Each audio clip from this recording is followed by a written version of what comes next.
guest is being played by our first guest. The new movie about the making of one of his classic albums. And in fact, this is the new expanded box set. It's called Nebraska '82. It comes out October 17th. Please welcome Bruce Springsteen.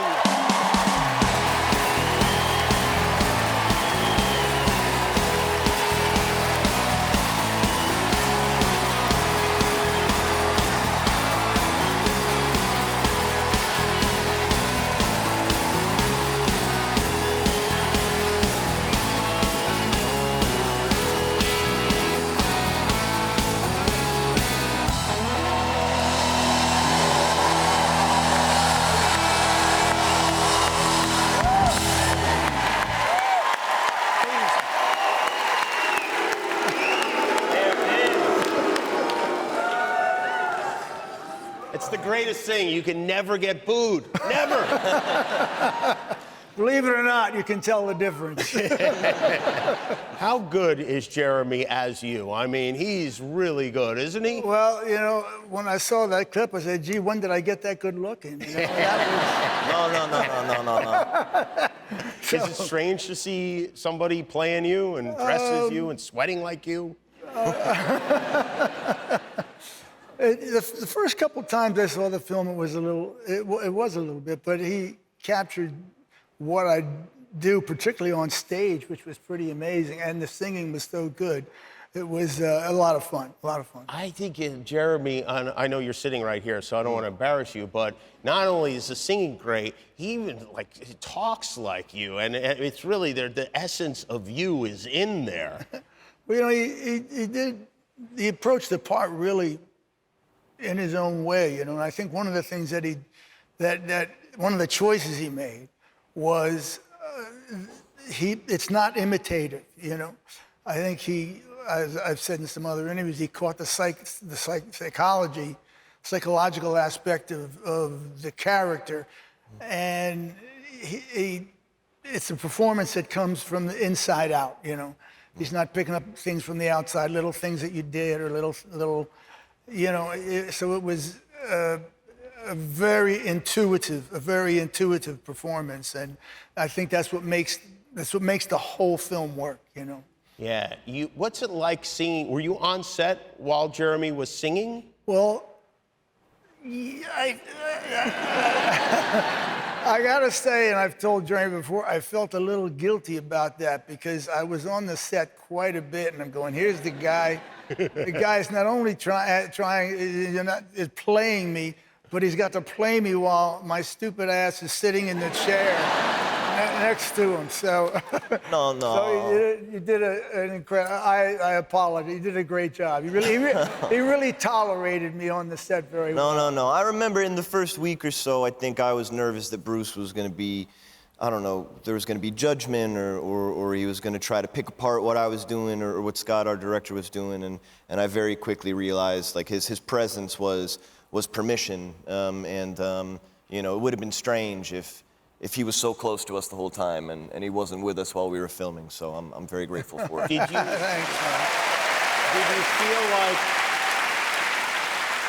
Did you feel like a rock star when you were up there singing those songs? You know, it's funny about, like, you know, the time I felt it the most. And remind me, when we were at the Stone Pony, did you come out and say, Jeremy or Scott said, someone got them all warmed up? I think might have been you. So they were very excited because they'd seen Bruce at the Stone Pony.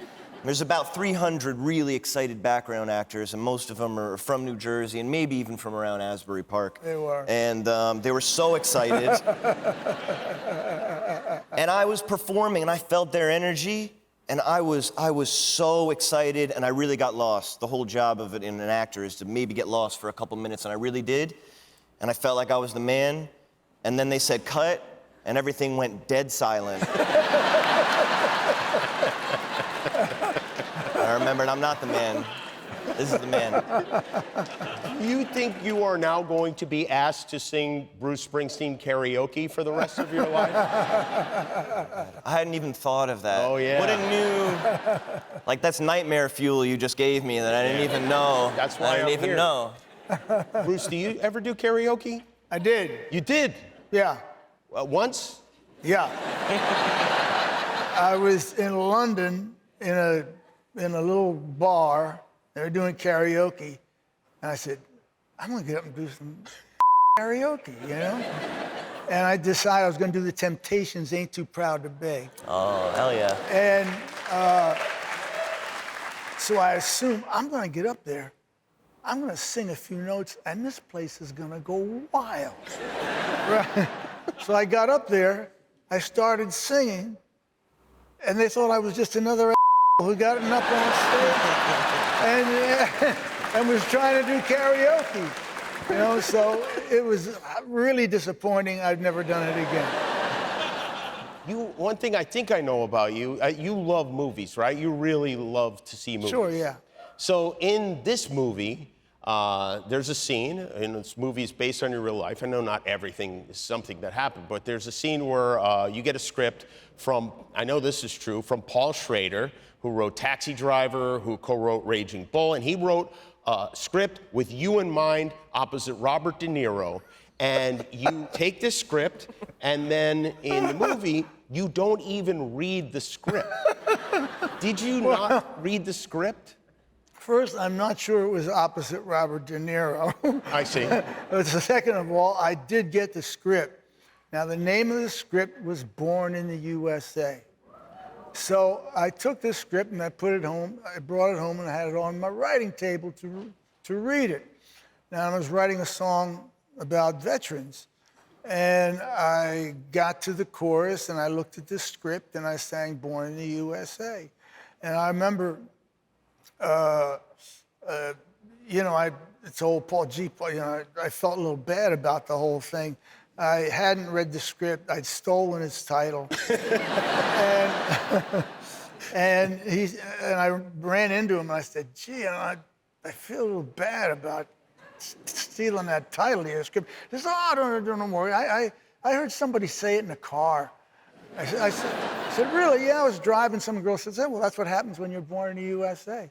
And that's where he got the idea. So he passed it on to me. But I did end up reading the script because the film came out and it was called, Paul Schrader directed it, called Light of Day. It was about a Cleveland rock band, and I wrote him a song for the picture. So right, Michael J. Fox was in that. That's right. right. Yeah, right. That's right. And Joan Jett. Yeah, that's right. Yeah, all that's right. So it all ended well. I mean, I'm surprised that you would, because I saw you on Curb Your Enthusiasm. You were great on that show, like really great on that show. Would you, in the spirit of fairness, would you ever consider playing Jeremy in a movie about his life? I think my expiration date is a little past that. We're going to take a break. Jeremy Allen White, Bruce Springsteen are here. Their movie is called Springsteen, Deliver Me From Nowhere. We'll be right back. We are back with Bruce Springsteen and Jeremy Allen White. You can see Jeremy playing Bruce as a young man in Springsteen, Deliver Me From Nowhere. How did you guys meet? Was this arranged because of the film? I don't know. I was in London, and we were playing Wembley Stadium, That's right. And I looked, and there was a guy dressed all in white, and I said, that's Jeremy. And during the sound check, we came up and said hi. I came up. And we hung out a little bit after. Were you dressed in white because that's your last name? Yeah, I normally dress in white. Tonight is, it's a strange occasion. This is the new box set, Nebraska '82, which has got a lot of stuff in here, including material that has never been released before. Never been heard. Material that is, in some cases, I think they denied that the material even existed. I did, yeah. I didn't know it existed till I went and found it in the vaults, But it should be fun. It's fun for fans. In the movie, I kind of go on about how terrible the band was doing with the Nebraska material. Yeah. I was sitting next to Steve Van Zandt the other night watching the film, and I felt a little bad.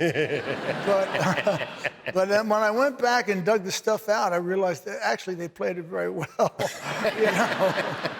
Did you know that 40 years ago tonight, you were playing your 156th and final show on the Born in the USA tour at the LA Coliseum? That's wild.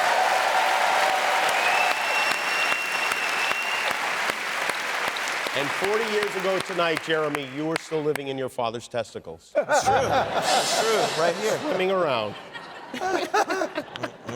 Do you think about that stuff, or is it just so crazy you don't even... I don't really think about it that much. Sorry. It's too weird. It's too weird to hear now when somebody says, "Oh yeah, 40 years ago you were doing." I go, 40 years ago? Aren't I just 40 years old? You know. So. Yeah. I have a question about a song from that album I've always wanted to ask you about. And I just, like a few weeks ago, I was playing this for my wife, and I was like, you gotta listen to this song, Darlington County. So the song, Darlington County, ends with you're driving out of Darlington County, and your friend, the song's about a little adventure you take with your friend Wayne, or the character takes his friend, and you see Wayne handcuffed to the bumper of a state trooper's Ford. Yeah. And it always makes me laugh. And I wonder, first of all, I wonder if it's based on anything real. And secondly, I wonder if you started with that line and went back and wrote the whole song, or did you figure that little piece of brilliance out at the end of the song?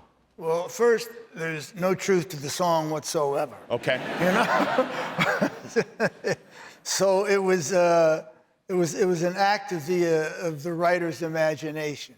And I didn't know anybody named Wayne, but I have seen friends of mine handcuffed to the bumpers of state troopers' cars. You know?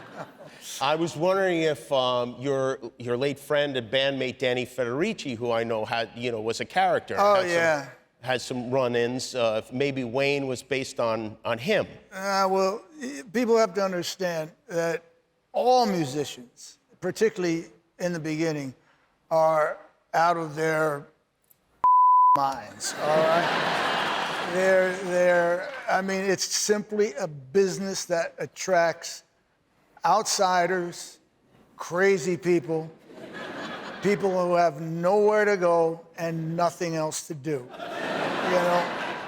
So my buddy Danny, who I love very much, but tended towards trouble. He was the kind of guy that we'd be leaving the hotel and I'd see him unscrewing the light button on the elevator, you know? And he would steal it and then he would stick it on his organ, like for when he played the organ. So he was always, left a marijuana plant on the front seat of the car gets towed, he goes down and says, "My car's been stolen." In jail, you know? We played a show in Middletown, New Jersey, where we played 10 minutes after we should have stopped. And Middletown, New Jersey had just invested in a new SWAT team. They sent them down to the concert. They came in rather aggressively. Danny threw some amplifiers over on the police and disappeared into the crowd. We had some other shows to do, but we couldn't play the shows because he was wanted. So, all of these things are very natural when you've got a bunch of 20-year-old guys who are still driving 10 hours a night, playing three hours and driving 10 more hours to go to the next gig. So it's just part of the... Jeremy, do you have a Danny Federici in your life? Oh my goodness. No, I wish I did. He sounds like a lot of fun though. Yeah. I can introduce you to some. Thank you. Yeah. Thank you. Yeah. Bruce, you have been, I think you've spoken very beautifully, I think, about the state of this country and the world. And I was wondering, before we wrap up here, if you had anything positive to share with us, to inspire us, because not too many people do. Oh, man. You put me on the spot now. Yeah, we need I've 50 years.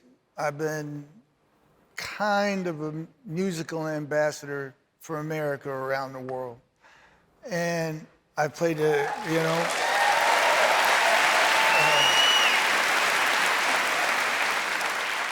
I have this song, Land of Hope and Dreams, which is kind of a prayer to the country, and I've played it.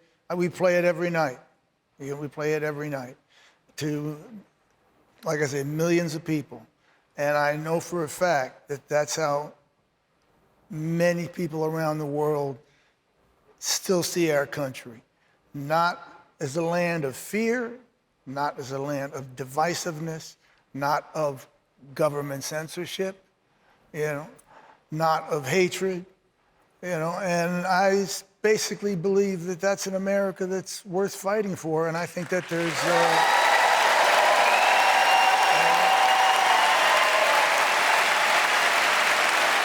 Thank you.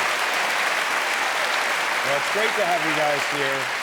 Fun to have you guys here together. Wait till you guys see Jeremy play Bruce Springsteen. The movie is called Springsteen, Deliver Me From Nowhere. It opens in theaters October 24th. And for the superfans, Nebraska 82, the box set comes out October 17th. Jeremy Allen White, Bruce Springsteen. We'll be back with Living Color.